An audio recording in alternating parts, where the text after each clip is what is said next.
Okay, so welcome back, Parsha Shoftim. I want to talk a little bit about Chodesh Elul, and then we'll get into a few pieces from the Parsha.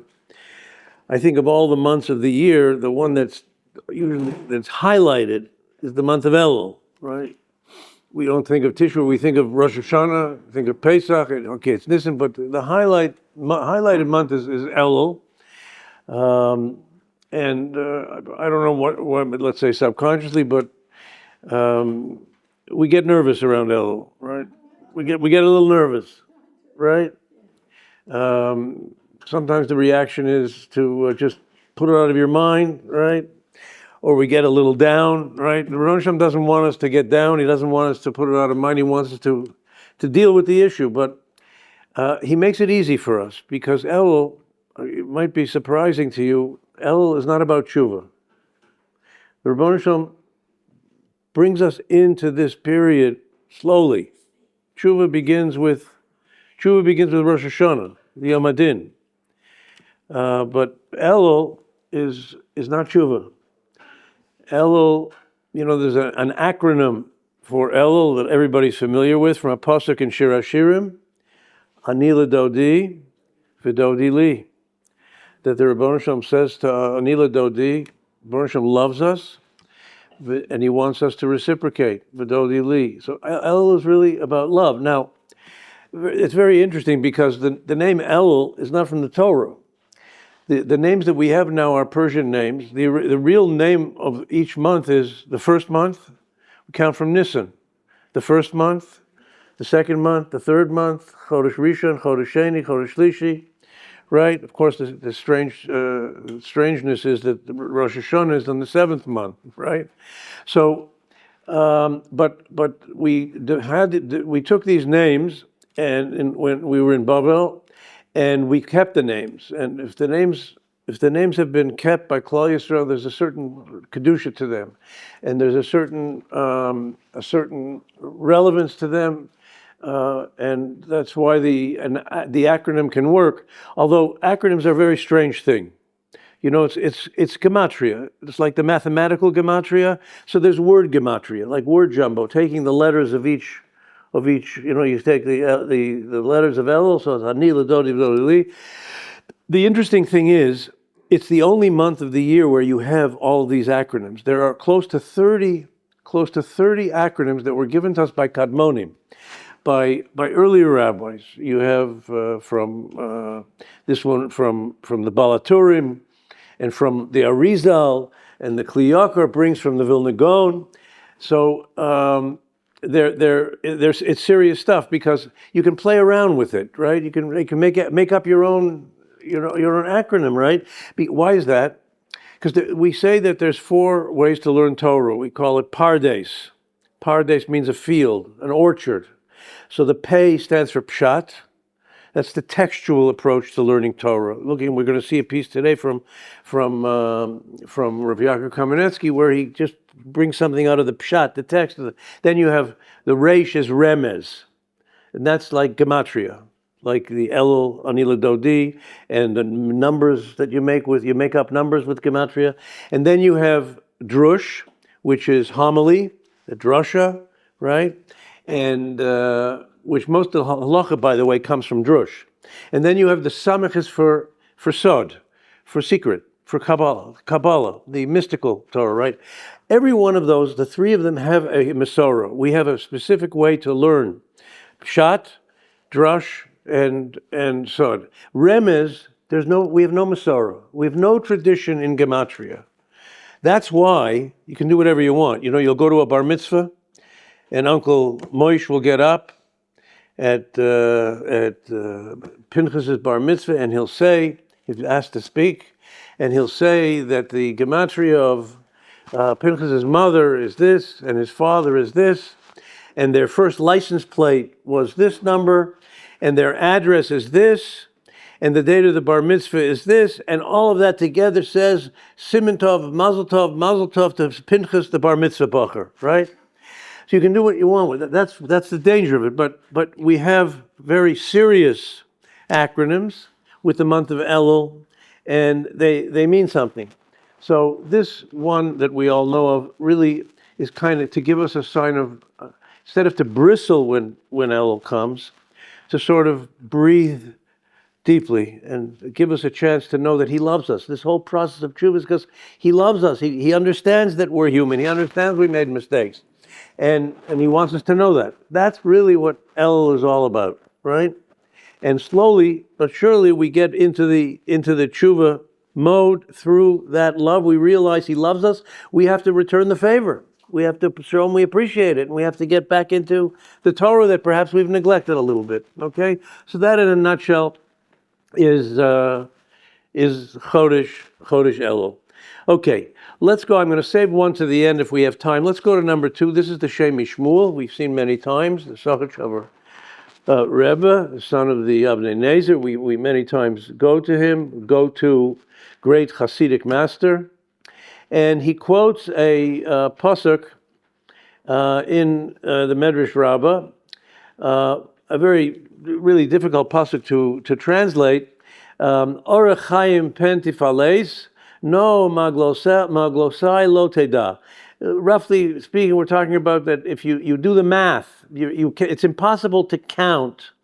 It's impossible to make a mathematical calculation, and if you do, you won't understand it, right? So what is this strange pasuk referring to?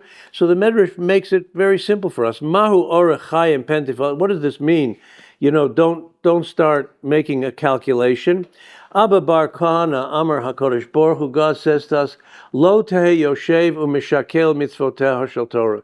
Don't start to sit down and calculate the mitzvahs of the Torah. Ke'inyan shenemar v'shakel bepelas harim v'lo tehei omer hoil v'amitzvah zu gedola. In other words, don't, like the Mishnah says in Pirkei Avos, don't weigh a difficult mitzvah against a light mitzvah, because we don't know. We really, at the end of the day, don't know which is an important mitzvah and which is not an important mitzvah. So that's what he says here. Hoilu mitzvah zu gedola. This is an important mitzvah, right? Ani oseh, right? I'll do it.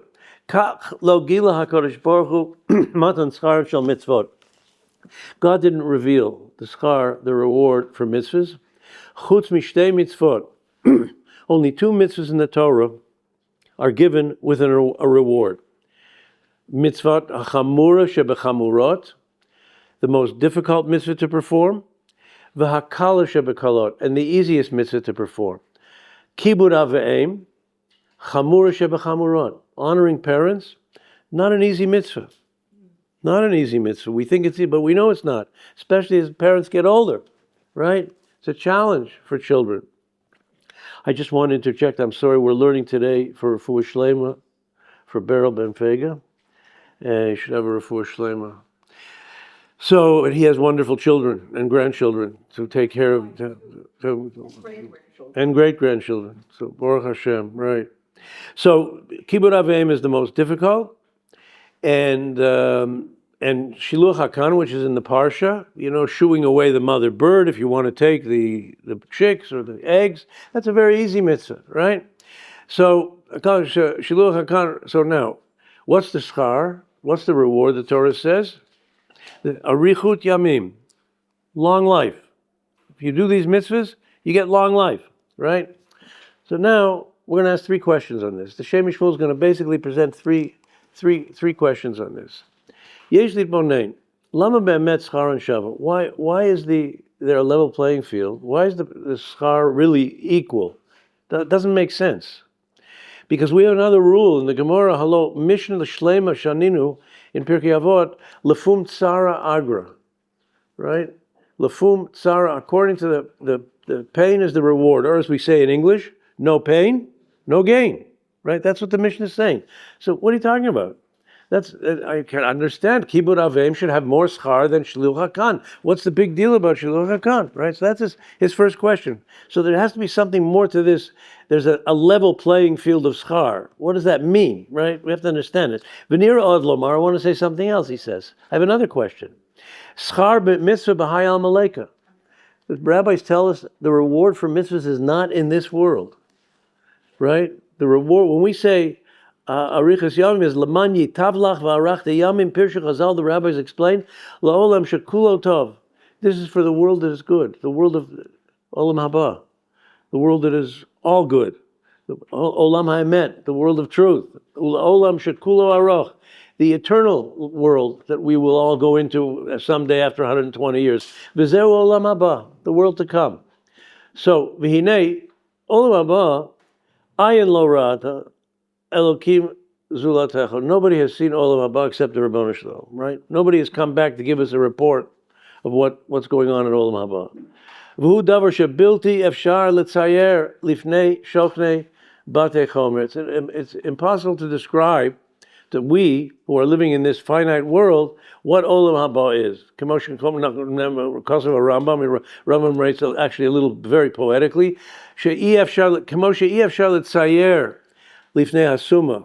You can't describe the colors of the rainbow to a blind person. Mileda, someone who's born blind. Umiftan hamareh lifnei hacheresh. You can't understand music to explain the beauty. Noam hakolot v'haneginot. You can't get a deaf person to appreciate the beauty of music, right? So how do we really know? We've never. What do you mean the schar is equal, right? We don't know what the schar is, and also we see the no pain, no gain. So it seems that it's not true. It's not true. So what's going on here, right? Aval. So where do we go here? So,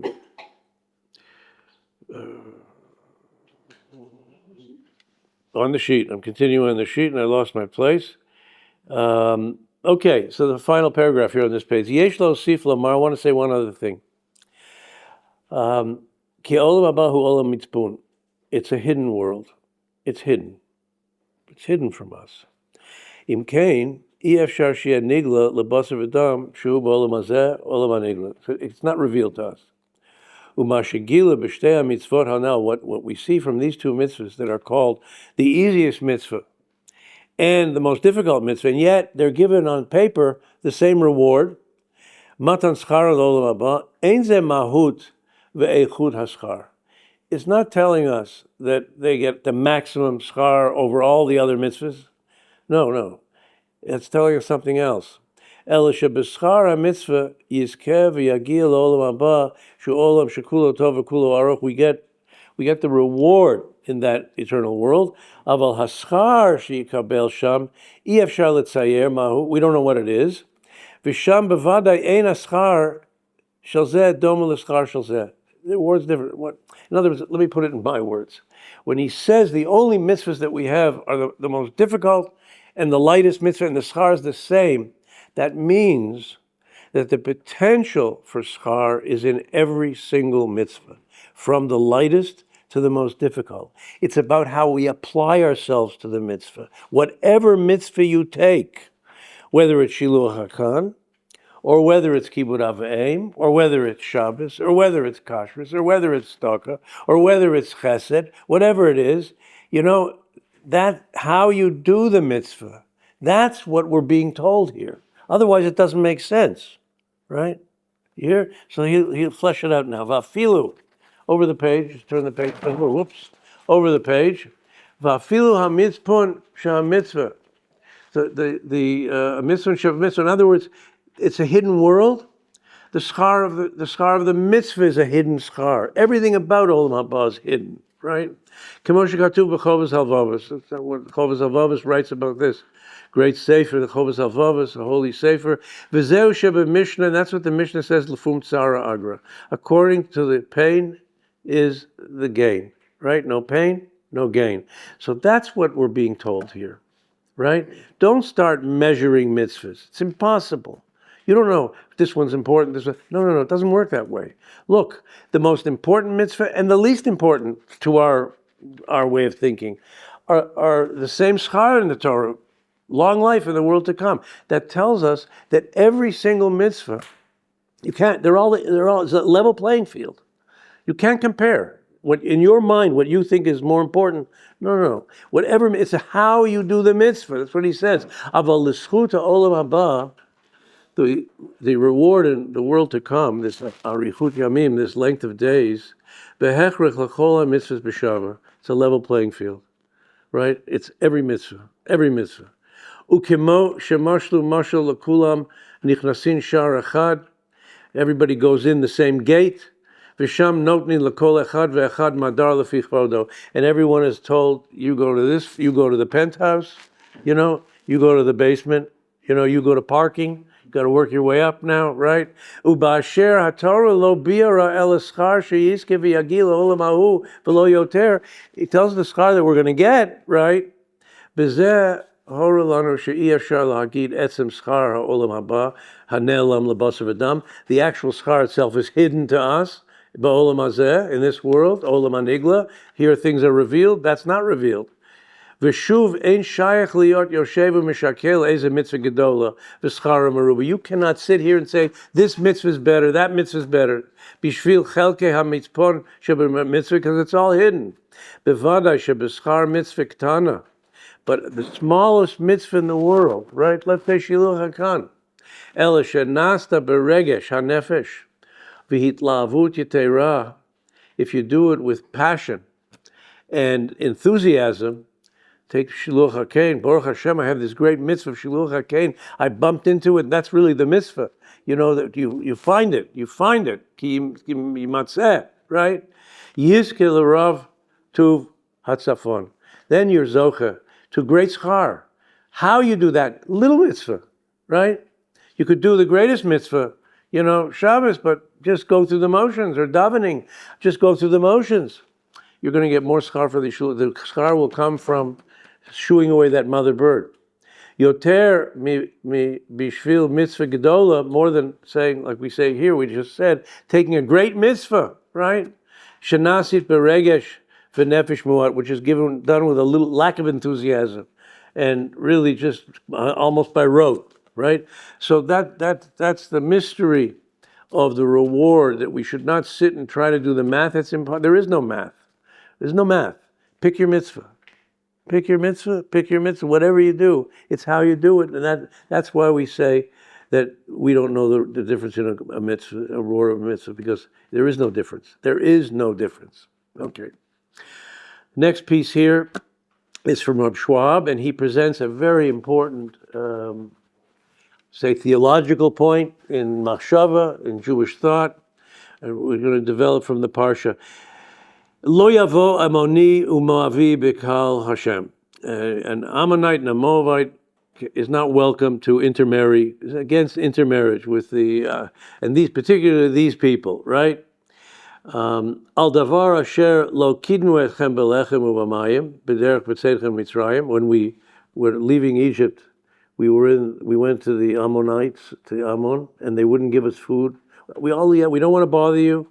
Just give us bread and water. They refused. So that's enough that we want to have nothing to do with such people. The spiritual energy from that is so negative, we don't want that in our genes, right? Vasher sachar alecha et Bilam ben Baor, and Moab, who hired Bilam, right? Bilam ben Baor mi Aram. Ram Narayim to curse you, right? So to curse you and destroy Klal Yisrael. So these nations are off limits for us, right? So Rav Schwab says, "V'tzarach bir." We have to understand, Shahari kol hataryag mitzvot nemru lo Moshe b'Sinai. All the mitzvahs in the Torah were given to Moshe at Har Sinai.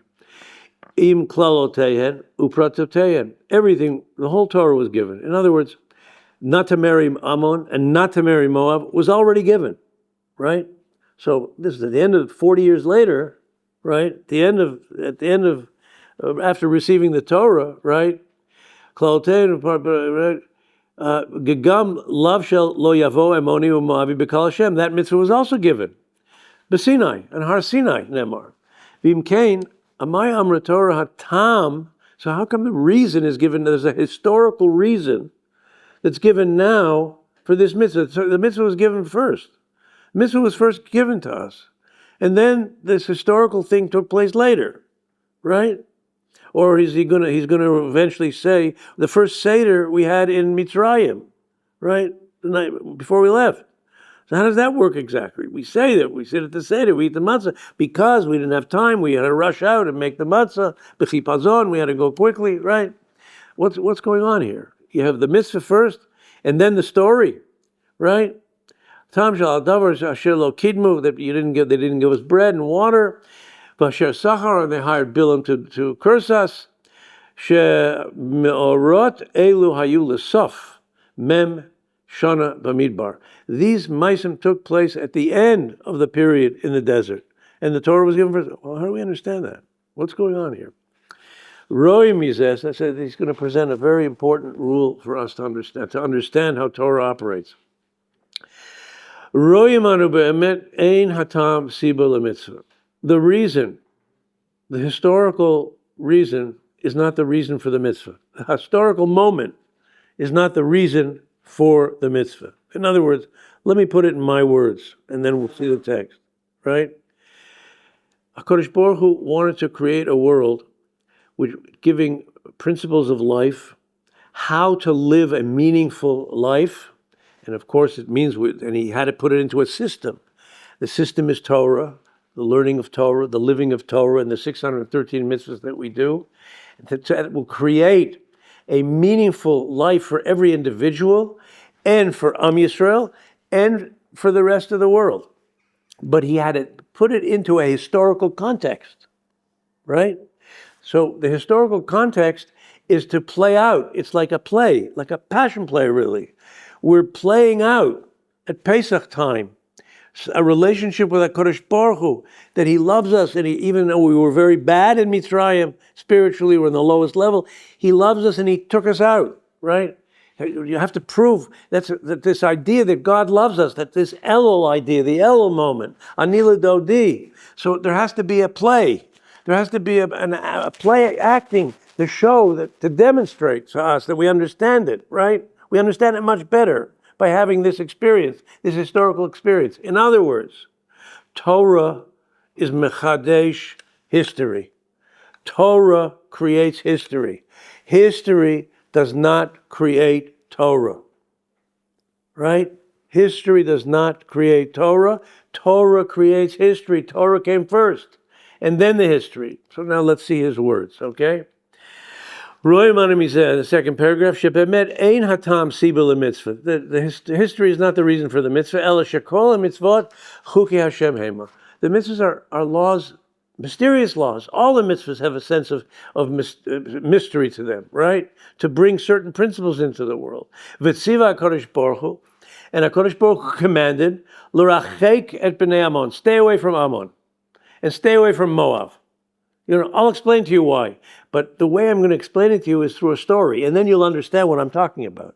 But you have to stay away from negative energy that is against chesed, and that wants to destroy you as a people. I'm going to show it to you so you'll understand it, right? V'tziva HaKadosh Baruch Hu l'rachek et b'nei Ammon u'Moav, afim lo haya ha'maisa. Even the historical moment didn't happen yet. Shelo kidmu b'lechem u'b'mayim, that they didn't give him bread and water, and lo sachro at Bilam, they didn't hire Bilam yet. The principle has to be there, right? Chesed, right? Okay.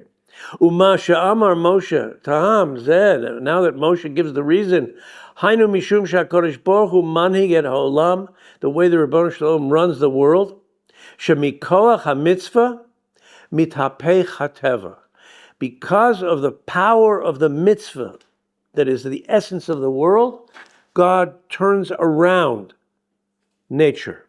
In other words, nature is built upon the mitzvah, right? If the mitzvah was don't have anything to do with Ammon, then the natural process would not have a story of Ammon not giving us bread and water, right? You hear what he's saying? V'kemo shematzinu b'shiluach hakan. Say Shiluach HaKan, sending away the mother bird. Sha'asur lomar, you're not supposed to say, Al kan sipor yagiu rachamecha. Right? Mishum she'osa midotav shel HaKadosh Baruch Hu rachamim.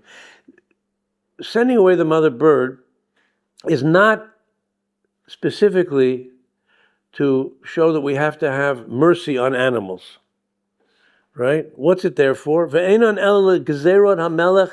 It's a decree, right? But Ayin Ramban, the Ramban tells us, he gives it away. Sha'af she'ein harachamim sibat hamitzvah. Rachamim, mercy is not the reason for the mitzvah. Mikol makom. That being said, hamitzvah melamadnu midas harachmanus. It teaches us the idea of rachamim. Shal yedei hamitzvah mitaveh beteva ha'adam liyot rachaman. That a person should be a merachem to human beings, to be merciful, right? In other words, let me say that the mitzvah Shiluch HaKan is the first expression of animal experimentation in the world. That's what it is. It's an animal experimentation. You see what happens here? Man is merachem with a bird, he becomes more of a merachem person, right? All right, there is a concept of tsar balei chayim. We can't harm animals, right? But the end game is to make us into a merachem, to make us into a merciful persona, right? So here you have the first example of animal experimentation, right, in the Torah. But the idea is that the idea of being a merachem, a merciful person, a kind, giving person, came before the mitzvah of Shiluch HaKan. Shiluch HaKan is to draw it out from us, right? Okay? Ayin b'sefer hachinuch mitzvah. The chinuch says this. The chinuch was in presenting the mitzvah. Kamoken machman hatzivui lo yavo. Same thing with amoni mishum sheroim ra meod. Not because they're so bad. Al kain sivei v'Kodesh Baruch Hu shiasa ma'asem elu. So therefore, Kodesh Baruch Hu made these mitzvahs, the historical moment, in order to drive home to us the Torah which was already given before. And then he concludes with what we threw in a few moments ago about Pesach. V'chein matzinu b'shar mitzvot. You see this with all mitzvahs. Kegon Pesach, matzu moror, right? Shenitztavu Yisrael al achilatam od kodem sibat hamitzvah. The mitzvah of Pesach was given before the historical moment of the Exodus from Egypt, which we say because we let, right? Matzinu shekfar kiyem Avram Avinu et kol Torah kula. We know that Avram the Avot, kept all the mitzvahs of the Torah. Even before we went out of Egypt. Even before we received the Torah at Har Sinai. Right? He kept all the mitzvahs because all of this was in the spiritual makeup of the world. Right, at a certain point it was potential, but the historical moment brings it out into reality for us. Ad shelo nitna, before it was even given. V'korban Pesach b'klal, including Korban Pesach. V'chein b'Yitzchak, she'asta Rivka shnei gediyei izim. Right, she made two goats, right, for Yitzchak. Echad lePesach, one was for the Korban Pesach, v'echad lematamim, and just to enjoy. Right? Af she'az lo haya shayach tam ha-mitzvah. There was no Pesach yet. But she made a Pesach Seder, right? Ulechein k'tiv mishchu ukechu lechem tzon lemishpachoteim v'shachtu ha-Pesach. Take the mitzvah of Korban Pesach. We were told to take a lamb, v'shachtu ha-Pesach. Now you're going to do ha-Pesach. The definitive article. Now this is the Pesach. This is about the Pesach, right? You're going to bring it out now. Shekfar yedu mi korban zeh. The one that I've been talking about, the one that Avram has kept, right? Now you're going to do it. Av shelo yedu tam kriyat shem zeh. Even though they didn't know the reason for the name, right? The name came afterwards, right? Historically, right? But it was already Korban Pesach before the story of Pesach, right? So again, just to sum up, the mitzvah history, the mitzvah does not create history. The mitzvah creates history. History does not create the mitzvah. That's the bottom line here, okay? We have a few minutes. Let's go back to one. Now, I mentioned to you that four ways of learning Torah. One of them is pshat, textual. So here is a perfect example. This is not an exciting piece, but it shows you how we understand the words of the Torah. So a similar pasuk in the parsha. Lo tita'ev adumi ki achichahu. Don't tita'ev. Don't put down. Let's say don't put down the Edomite. Ki achichahu. He's your brother, right? We're related to Edom, right? We're distant cousins, right? And lo tita'ev Mitzri.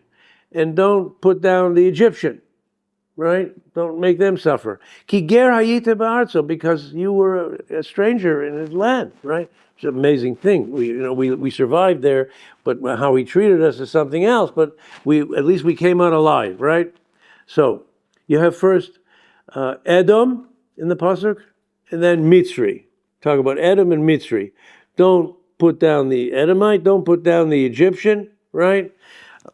Now, but in the Mishnah, there's a Mishnah which talks about marriage, intermarriage, and there the Torah says you cannot marry the Mitzri and you cannot marry the Edomite. It's only after 3 generations, right? They can come into Klal Yisrael if they really mean it, right? But there, by chitun, by marriage, Mitzri comes first, the Egyptian comes first, and the Edomite comes second. Here, right, by how you treat them, the Edomite, the Adomi comes first, and the Mitzri comes second. So that's what he's going to say.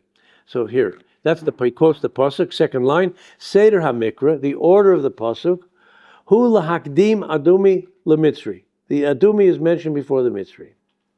Aval Seder HaTanoim, the Mishnah, but the way the rabbis in the Mishnah set it up, Hu lahakdim Mitzri ledumi. They put the Mitzri before the Adumi. Kemoshe Shaninu b'Yavamot, he's quoting now the Gemara, the Mishnah, actually, right, in Yavamas. Mitzri v'Adumi einan asurim. The Mitzri and the Adumi is not usher to join Klal Yisrael, ela ad shlosha dorot, right? 3 generations, okay? So now, why is it reversed? Why is it reversed? Just how do we understand in the pasuk? You look at the pasuk, you have Adumi Mitzri, and in the Mishnah it's the other way around, right? V'nira shebemet bein hamikra, whether it's the pasuk, Adomi comes first, or a Mishnah, the Mitzri comes first. Nakat beseder lo zu af zu. There's a principle, and it's just a principle in the way we operate. We say lo zu af zu. Not only this, right? I need to live. I need to be comfortable, so I need a room to sleep in and to eat in. And of course, I need a house. Lo zu, af zu, right? That's how you, right? So, hainu de be'emet hasfara apshutahu l'ta'evet ha'mitzri. So the easiest thing to do is l'ta'evet ha'mitzri, right? I'm going to put down the Mitzri. I'm going to make the Mitzri suffer a little bit. Yoter mi'adumi, more than adumi, right? Tahari HaMitzrim, shibdu et b'nei Yisrael, me'ot shanim. The Egyptians, they made us slaves for hundreds of years, right? So I'm going to be more critical of my treatment to the Egyptian. So of course I'm going to treat the Egyptian badly, right? V'zorku b'neiim lior, they threw our children into the sea. The boys were thrown into the sea. Kidevi Rashi Etzlein, we know that Rashi, we know this parsha Chumash. Ulefichach hapasuk ha'osek b'din lo tita'ev. So therefore, when we're talking about how we treat them, right? Don't treat them ill, right? The challenge of not treating them ill, right? Hiskirat ha'adumi kodem, right? V'hainu lo rak shelo tita'ev et adumi. Of course, don't treat the Adumi so bad. All right, he's related to you a little bit. You want to treat him; he's not such a nice guy. But lo tita'ev, don't mistreat him, right? Adimi, shehu achicha. He's after all, he's your distant cousin. Ele gamet hamitzri lo zu avzu. But even the Egyptian, right, who you would think lo tita'ev, don't put down. Ki gera yiti ba'artzo, because you know what? You were a stranger in his land, and he allowed you to live there, right? So No, not of course. Don't put down your relative, but don't even put down the Egyptian. Aval b'Mishnah, the Mishnah, how second be'isr chitun. There, the Mishnah is talking about marriage, the forbidden marriage. Im kein sham haseder lehefech. It's the opposite. De lo rakta asur li'itchatein im hamitzri. Not only is it osur to marry an Egyptian, of course, an Egyptian, right? Who terrible Egyptians? You have to at least wait to the third generation, right? Ela afilu im adumi. But even your cousin, right? Even your cousin might come as a surprise to you, right? Shu achicha afal pikein osur li'itchatein imo. You cannot get married to him, right? Lo zu avzu. Of course, this, right? The Mitzri, I understand not to marry, but I will tell you, it's even your cousin, lo zu avzu. So in marriage, the Mitzri comes first, right? But in treating poorly, right, the Adumi comes first, right? And then the Mitzri, right?